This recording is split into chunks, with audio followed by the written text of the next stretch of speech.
and welcome to GenFriends. We are so grateful to have you here today. I'm Cheri Hudson Passey from Carolina Girl Genealogy, and we've got a great panel as usual. We've got Melissa Barker, the archive lady. Hi, Melissa. Hello, hello. Glad you're here. Glad to be here. We've got Dan Earl, the family history guy. Hey, Dan. Hello. Mary Kircher Roddy from MKR Genealogy. Hi, Mary. Hi there. Hey, and Laura Hedgecock from Treasure Chest of Memories. Hi, Laura. Hey, how you doing? I am good, and thanks to you, we've got our special guest tonight, and our special guest is Micheal Feltz, and he has this wonderful website called TOTA, otherwise known as Traditions of the Ancestors, and Laura said, hey, you need to really talk to this guy. And so I said, all right. So I looked at his site. And we know as genealogists that we need to read and learn about our history, our ancestors' history. We've got to be able to put them in a time and a place so we can learn more about them.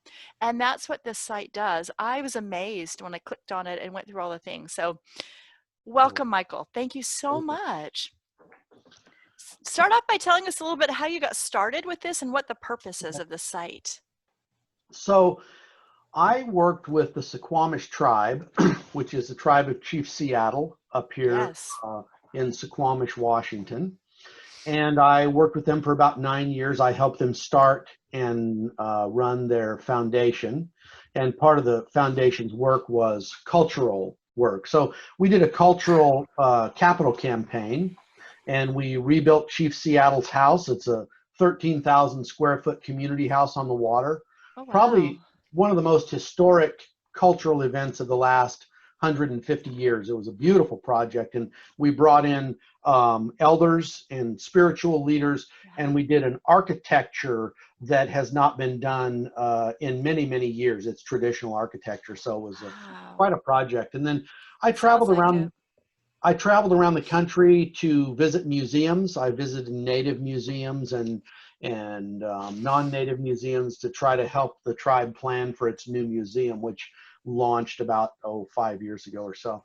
So anyway, I had a lot of connection to the Suquamish culture. And so when I finished that work, I really decided I was going to start looking into my own cultural roots, which is Scottish, Irish, English, a little French. And so I went online and I typed in Scottish culture and heritage. The first site that came up was really quite good. It was an academic site, and I learned some interesting information. It was a little bit dry, but it was good. And the next one I popped up was a guy who claimed that he was the true Duke of Edinburgh and that Prince Charles was a fraud. Right? Okay.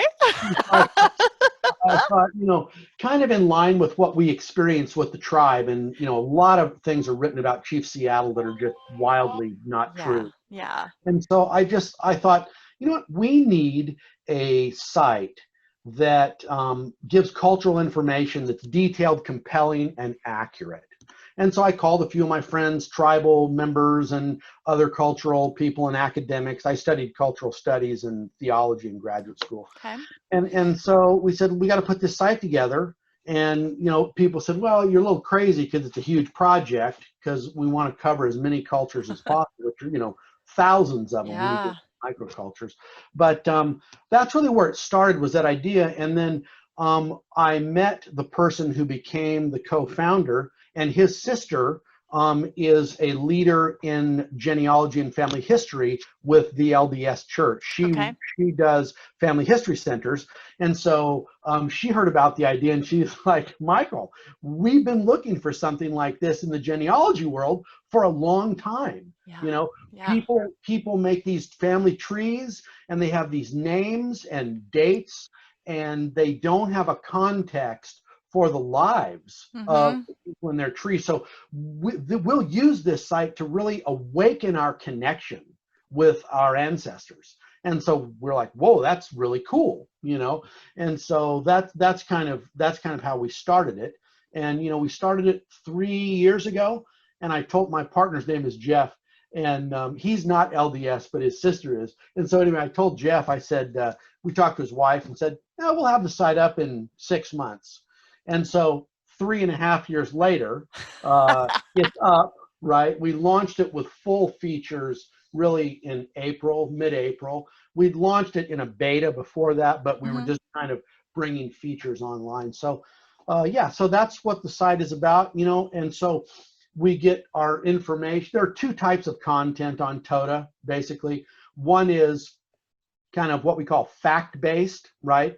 So articles that are created from credible sources, and also curated, like historical manuscripts and that type of thing. Those go through a certification process, right?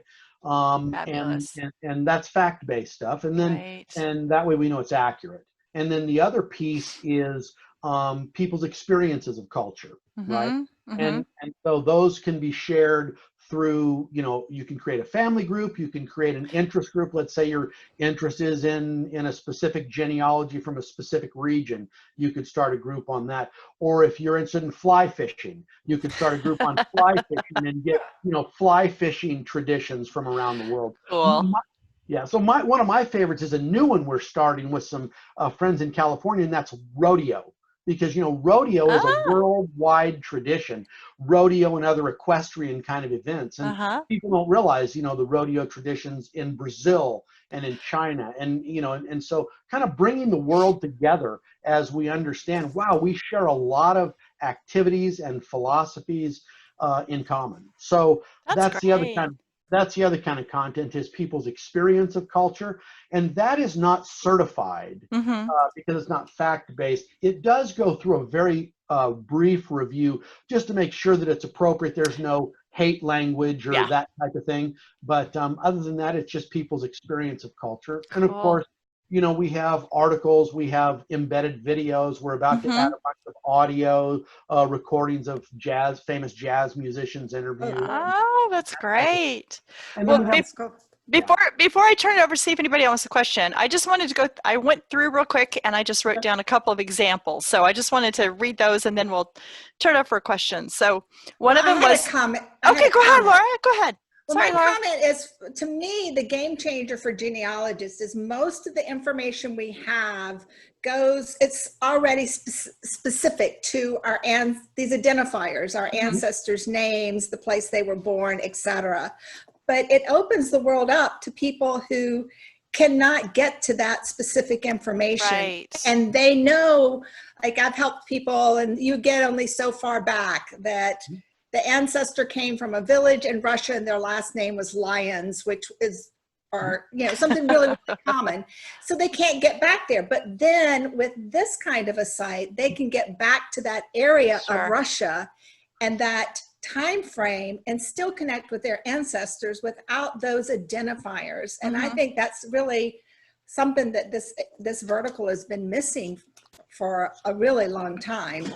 Because it's the only entry point up to now has been through the research, and this gives an additional entry point into learning about your family. Right, and I like too that as you go on and you do a search, I did South Carolina, I did all sorts of searches. You know, this stuff has been looked at. It's not just somebody's creation that nobody's ever looked at. So I found French women and their lives. And for Dan, I found Captain Hook in Tahiti. Children's dress in colonial days. There's a video of African-American spirituals of the Civil War. Historical sketches of the Cherokee. Passover meals in 1895. I mean, think about, that's just an example of some of the things that I found on there. And so think of who you're researching and the time frames and the time periods and how fun it would be. You know, what if you had Jewish ancestors and you're like, oh my gosh, what did they eat in 1895? Just let me look at this link, and then you can incorporate it into the stories that you're telling about them. So I just wanted to start off with sharing just a few of the hundreds and hundreds on there that I found. So with that, anybody got a question? Dan's got a question. So my undergrad's in anthropology, and I think we've talked about that. And so I'm interested from an anthropological point of view as to how the information is vetted. before it goes on the site. I've been on the site. I think the information on there is fantastic. It's top notch. I'm not asking that because to say like, because I found this one thing this one time. I'm saying it was wrong. Right, because the content is fantastic, and so I'm interested in the vetting process of how that goes. And if it's super nuanced and boring, then you can jazz it up and make it fun. But anyway, so it's not nuanced and boring. It's just simple, Dan. We look at the sources and the credibility of the sources that are used in articles, and then in areas where we do not have expertise, these things are vetted by professionals. So for example, the English articles that our staff wrote were vetted by my professor, who was the chair of literature and theory at Duke, who was from Great Britain, who's trained at the university. I can't remember. He's going to get mad if he watches this. He was trained in the UK, and he's from the UK, and he was a top tier scholar in literary studies. So, that's the kind of vetting that we have, right? And so, for example, we also are developing a relationship with other university programs that are specific, for example, to Portuguese culture and Armenian culture, and the variety of African and African American cultures. And so anything that we are not certain of, or our leadership circle looks at an article and says, we need to send this to the Armenian Studies program at Fresno State to take a look at, right? Or we need to send this to Professor Cern at Duke to take a look at. That's how it's vetted and certified. perfect. And I know that there's a link. Sorry, Laura. Let me just ask this, and I'll go back to That's Laura. fine. I know that there was a link that you can add a story. So is it the same kind of thing? You have to send it, and then you guys vet it, or is that just adding a story of your ancestor? What does it mean when it says add a story? So I need to clarify one thing before I answer that. The certified content can also be certified by an expert from the culture, and that's what we try to do, is get experts from the culture. Like Professor Cern is from the United Kingdom. He's certified those, right? But if the Suquamish tribal council says these are our cultural experts, we're going to send our Suquamish tribe articles through them. Right. We're not going to go into the academic world to certify articles that come from a culture that has experts that they themselves have identified. Yeah, that makes sense. Okay. So the question of add an article. So really, if you hit the add an article, you have the opportunity to write a recipe in, or write a story about grandma or whatever. And that is non-certified. Okay. And so we would just vet that quickly to make sure it was, not inappropriate in some way. Right.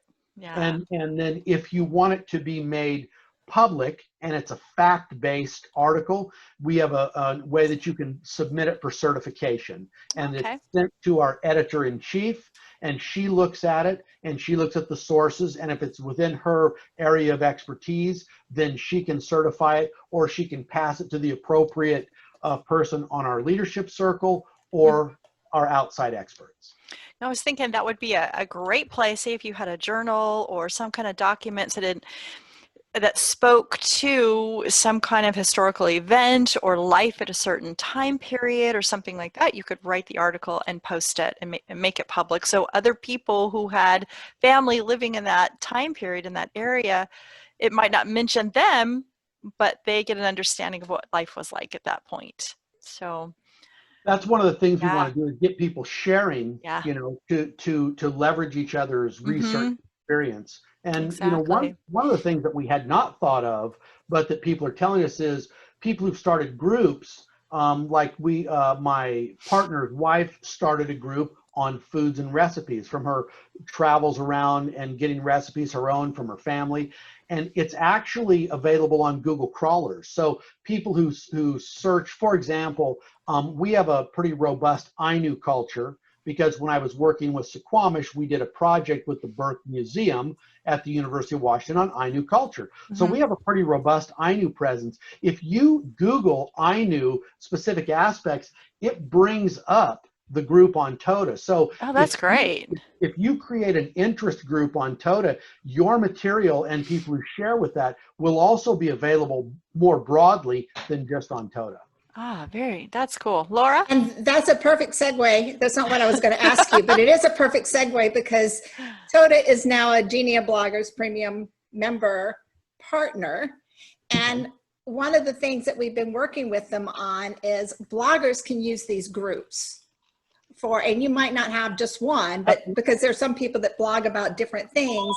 And so they can put excerpts of what their articles, their blogs, and have them on TOTA, and that just gives them additional hits, and as well gives this other culturally interested audience. So if you blogged about immigration from a certain place or into a certain place, that could be a group, or like mine would be storytelling or something like that. So that's a big, so that's why Geneabloggers is, and Michael, everybody here is a blogger. He just disappeared. I think his phone keeps ringing. Sorry, I just had to turn my phone off. Sorry about that. It's okay. It's all good. It's just us. It's fine. But yeah, everybody on the panel is a blogger. So it's very interesting. But my question for you, Michael, was I know you have cultural partners and I know you work with museums. How do you decide who you're working with? And if you're not working with an organization, if we knew of one, how would somebody go about suggesting that? Well, what you would do is whoever your contact at the museum or historical society or library or other organization, you'd just have them connect directly with me or Pam Looper, who's our director of sales and marketing. And so that's who you would have them connect with. And of course, it's all free. I mean, we have some subscriptions for kind of more sophisticated social media functions, but all of the content, all of the groups, that's always free. And so that's why museums and libraries have been interested, is because it gives their content a broader audience and it gives them exposure and it's free. So that's great. Melissa, you had a question? Yeah, kind of piggybacking off of Laura there. I am an archivist. I work in archives every day.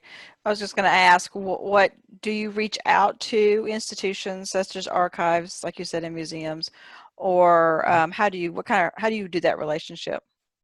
Well, it's funny because we do reach out, but now people have started to hear about us, so they start reaching out to us, which is nice. So yeah, I mean, one of the things I did when I first started this was reached out to friends in the academic world, in across disciplines who have cultural information, you know, healthcare, cultural information, you know, and then traditional historical and political. So we basically do it through direct relationships, or if there's some that we identify, we go and visit them and then, you know, meet with whoever they think is most appropriate. We call them and we tell them what we do, and they say, oh, it's better for you to meet with this person.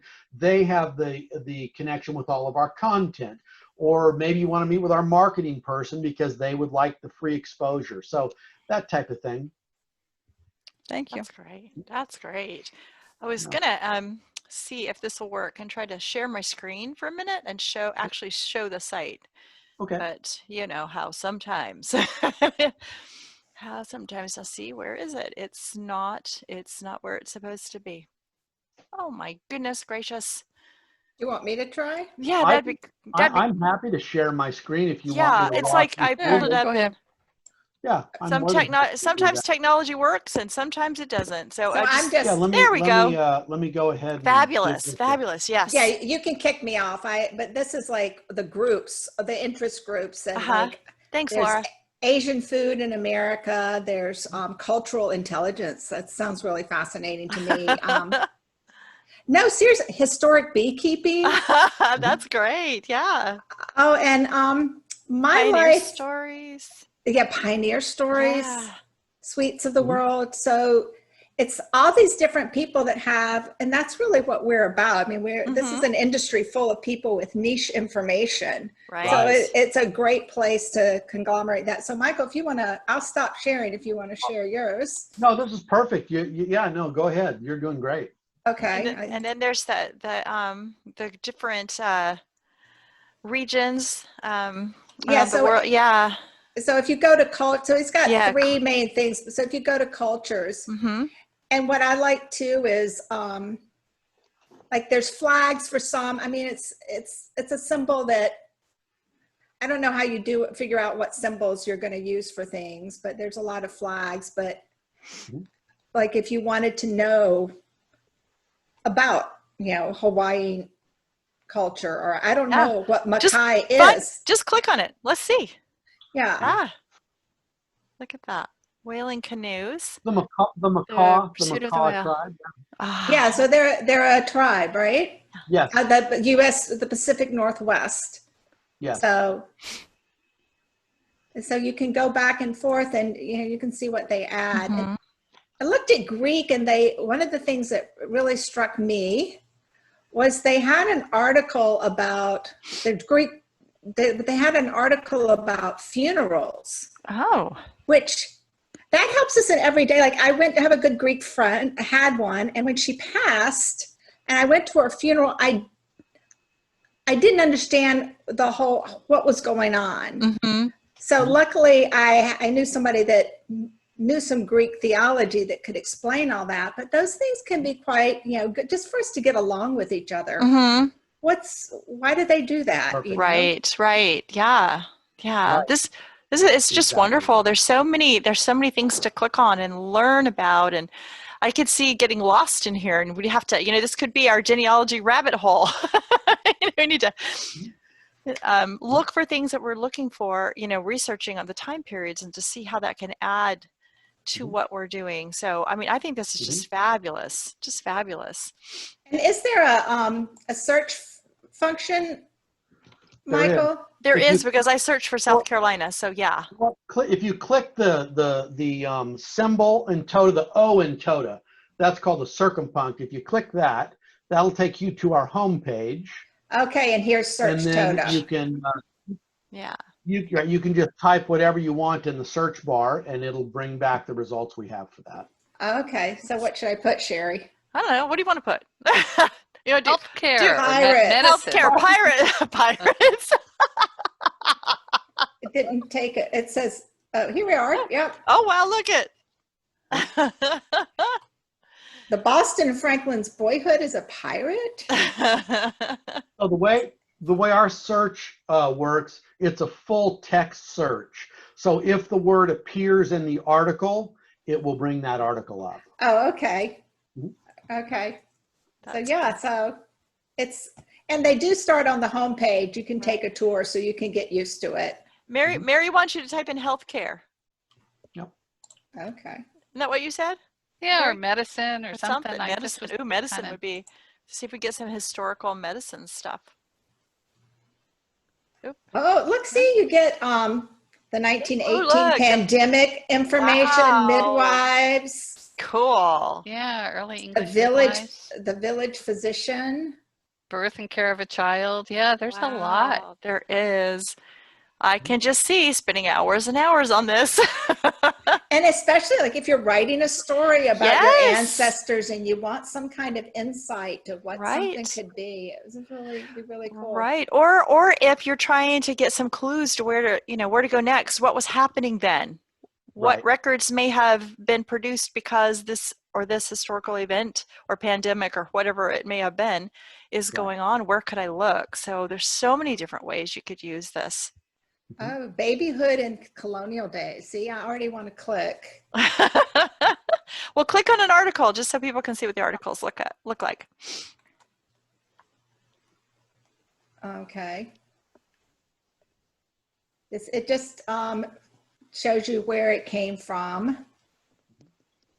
And I think it's just verbatim of the original article, right? This one is a historical source, yes. So, and if you go down, they have the source, and then they also have recommended other related articles. Okay, that's really cool. Great. Yeah. That's And then great. If you go up to the top of an article, Yes. so if you click on an article and then go up to the top, Yeah. you have the ability to share it, and you can share it by email. You hit share. You can share it by Facebook, Twitter, or email. And so if you find a cool article, you want to share it with a friend, you click on the email and it'll send them this URL so they can come directly to this article and see it. Okay, so if I wanted to share it on Twitter, it would just do like anything else, and I could. That's right. And that's good for those of us that like to curate the content that we put out on our social media. So that's really, you know, exactly, have something interesting to say on occasion. Exactly. And Mary just had a great comment. Do you want to tell me your comment, Mary? Yeah, I have a presentation that's called Writing Their Story When They Left No Stories, and I'm giving it next month. And I can see this is going to have to go in my syllabus. Oh, that's awesome. That's awesome. Well, anything you need from me, Mary, just email. I'm happy to help you. Sure. I could just walk over there. I'm in Seattle, so. Oh, okay. So that's cool. I'm on Bainbridge Island, so you'd have to take a boat or swim. But I guess you could walk around the Agate Pass Bridge. That's Pacific Northwest. Sorry. Okay. That's funny. Oh, thank you for sharing that website, because it really helps people to understand. Thanks, Laura. You know, technology is always wonderful, isn't it, when it works? When it doesn't. And when you don't drop it in a glass of water. When you don't drop it in a glass of water. Absolutely. Absolutely. Anybody else had anything they would like to add or share? Yes, Mary, go ahead. So where do you see this site in 5 years, Micheal? Oh, good question. Yeah. Well, I think in 5 years, we're going to have hopefully a lot more cultural information. I think we've got about 10,000 pieces now, you know, about 5,000 articles and key facts, and then we've got cultural images and that type of thing. So, you know, I'd like to have about 100,000 to 200,000 pieces of content, and, you know, some pretty robust video and audio content as well. And, you know, a lot of people sharing. That's the most important thing, is getting people on the site and really sharing their cultural experience. That's what brings it to life for people. So, you know, that's what I would hope. I would hope it is a place where people can come together and have interesting and fun and serious discussions about culture and things that interest them about culture and culturally related topics. Yeah, because there is a section for discussion as well. It's not just about going and reading and starting your own groups, but there's discussions on there that you can be part of. And so I think that's a wonderful, we need that. We need to come together and discuss in a nice way. Yeah. So I think that's a really good plus to the site as well. So you said you're working, you know, your partner's sister is with the Latter-day Saints Church, and you're working with them, and I gather that means Family Search as well. We are partnered with Family Search, yes. Is there anything you can say in public about your partnerships? What you're working on? It's funny because we had a partnership with Ancestry and helped them develop their cultural content. They developed some introductory cultural content, and they called us and asked us to help them, and we did.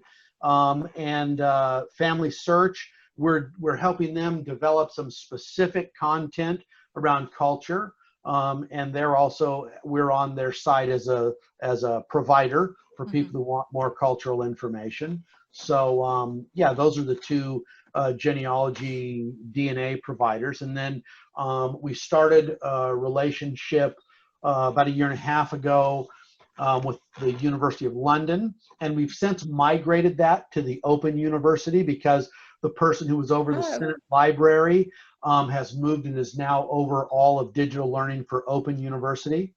We have, you know, we have big partnerships like that, and then we have small partnerships with the African American Alliance of Idaho Falls, where we feature all of their speakers' videos, right? Wow. And that's so cool. Yeah, and so we're doing some big outreach push to historical societies, because they're trying to expand their reach, and they're looking for safe kind of archival spaces, and we provide space. One thing I wanted to say is, you know, you can share stories, but you can also put something up there that's archival that you want for only you to have access to, or just your family to have access to. And we definitely have that capacity to make it private. And we don't sell anybody's data. We don't sell any information or give it to anybody. If it's on TOTA, it's private to TOTA and our immediate partners who share it, like the University of London or that type of thing. Right. So if you start a family group, a family group on TOTA, you can keep it private, so only those family members can see it, if that's what you'd prefer to do. So all those original documents that you may have in your home that you want to share, but keep, you want the family members to get it, but you want to keep it safe, you could scan it and upload it to TOTA into that family group. That's great. There is a call for that, because there's a lot of people that play with the idea of blogging their family stories, but they're not sure about how widely they want to share. And so to have that kind of repository that it can be in a small group, there's a need for that. I mean, all of us have different things that are going to fit with what we do. Yeah, that's great. And just to clarify, Laura, it's not private or public by group. It's private or public by each individual. Oh, that's even better. So you could make some of your content just yours. You could make some of it available to just your family group and some of it available to everyone on TOTA. So each piece of content, you have the choice of how public or private it is. Oh, I like that. I like that, because there are some family things you might not want getting out everywhere, and then some it's like, oh, we need to share this. So I like that concept. Yeah. And there's also a simple concept of, let's say you're recalling a recipe from one of your great grandparents. And so you have a discussion, you share about it. And then when you decide, okay, this is really what the recipe was about, and here are the specific steps, then you could make that public after you all agree on it. Oh, yeah. That's a good example. No, I think Grandma made it this way. No, she made it this way. That way you can fight ahead of time before you put it on public. Get all that family fighting done ahead of time. I really do think that the more family historians and genealogists get the word out and find the site, they're really going to be using it. I could just see so many reasons for spending my days looking at the site. Well, and I can see so many people that have some kind of information. Like I was talking about my friend that sent all this research on the Underground Railroad. There's probably academic articles, etc. that they're looking for a place for it to live. Yeah. Well, I would love to connect with them, because we have strong relationships within African-American communities across the country. And one of our founding board members is African-American who plays West African drum. And he's connected with another one of my mentors who is a scholar, African-American from the San Joaquin Valley, and they've started a coalition of African-American organizations reclaiming Black History 2020, and it's centered around Allensworth State Park in California. So we have strong relationships for sharing African-American content. Oh, that's wonderful. I can see so many groups wanting to get involved too, and putting their things up there. And I'm sure Melissa can see a lot of stuff archives, a lot of application for archives and all sorts of wonderful things. So does anybody else have another question? Dan?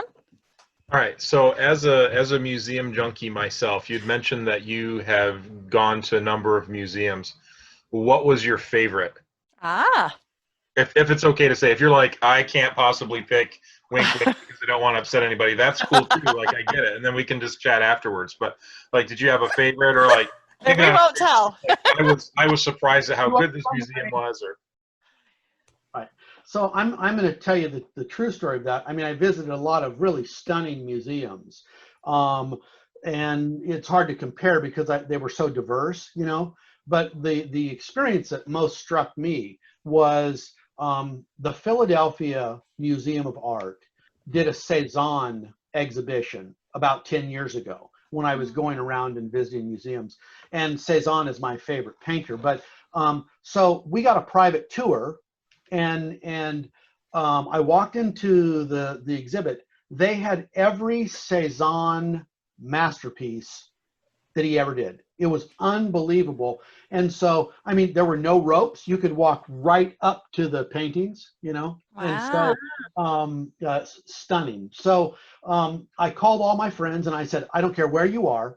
You have got to get on a bus, train, plane, and go to the Philadelphia Museum of Art. And so, of course, none of my friends believed me. But then, so the one of the British art papers wrote a review of it, and it started like this: there are very few art exhibitions that can change the way you perceive art. The Cezanne exhibition at the Philadelphia Museum of Art is one of them. Oh, So wow. my favorite museum was the Philadelphia Museum of Art. Oh, wow. Now we're like, oh, when can we get to Philadelphia? Right. Unfortunately, that was 10 years ago. And one of the things that the article and all the people said was there will never be another exhibition that is this comprehensive of Cezanne, because they spent years developing it. They got private collectors to loan. They got major museums to loan. So literally, I mean, I'm not exaggerating. Every major Cezanne piece was there. It was stunning. Wow. Well, my brother-in-law has a DeLorean, so if we can all pack in there and hit 88 miles an hour, we can go back to Philadelphia 10 years ago. So. Let's do it. Well, there it is. I would definitely go for that trip. Yeah. We'll talk later and plan that, right? You know, the thing I will say, Dan, I do want to add, Dan, that the thing that was really beautiful was how accommodating the museums were. I was doing research for Suquamish. I mean, I met with the chief executives. I met with the main curators. They were incredibly accommodating in helping us put our museum together. And I still have a number of relationships from those visits that are actually helping with TOTA. So the museums were really gracious and fantastic with us. Ah, that sounds wonderful. Yeah, that was kind of a like, which is your favorite child question? Yeah. Oh, I'll tell you straight up which one's my favorite. So. The one whose birthday is today. Of course, just today. The other 364 days. And what's your favorite museum? My favorite? Oh my goodness. That I've been to, I personally, it was one of the first ones that I visited that wasn't a part of a school function. Was the Heard Museum in Phoenix. Okay. And just okay. Yeah, and it changed how I looked at the world. I growing up in a small town in Michigan, you've got some serious blinders on. And we were out in Arizona for the first time, and I was looking at a brochure from the hotel of things to do, and it said the Heard Museum of Native American Culture, and I'm like, hey, this looks fun. Yep. And so we went, and it was amazing. And then every trip we made to Arizona after that to visit my mom's brother was, hey, can we go to this cultural site? Can we go to this cultural site? And this cultural site? Can we go here and here and here? And it just changed the way that I looked at the world. And so I've got a very soft spot for the Heard Museum. So. Well, it is a powerful, powerful museum. We certainly visited the Heard in working to prepare for Suquamish. It's a beautiful museum. Yep. That's wonderful. Anybody else? Before we let Micheal have any last words, if there's anything we missed, did we miss anything that you wanted to talk about? No, I did want to say, so the site is TOTA, TOTA.world. .world. Mm-hmm. So you know, it's not .com, it's .world. TOTA.world, TOTA.world. And we will have that link in our show notes, so that'll go out with this recording. So awesome. So people can find you. And am I correct that you have a Facebook page? Am I correct in that? You do. Okay, we'll put the link for that in there too, because I know I'm going to go like that Facebook page because I want to see what's going on with this. So yeah. All righty. Yeah, I think it's. Go ahead. I just encourage people to check it out. I think it's a really cool. I think a really cool resource. So yeah. And thank you, Laura, for introducing us to Micheal. Sure. Appreciate that. Thank you for giving me the opportunity to come and share. That's wonderful. We appreciate you being here, and I know that Yeah, that's going to be a site that I go to a lot as I'm looking up things about my family. So I saw so many that I wanted just to stop and just what I was doing and just read, So I'm really, really excited to explore it a little bit more. So with that, we want to thank you for being here, Micheal, and thank this wonderful panel, and thank you for watching, and we'll see you next time on GenFriends. Bye, everybody. Bye.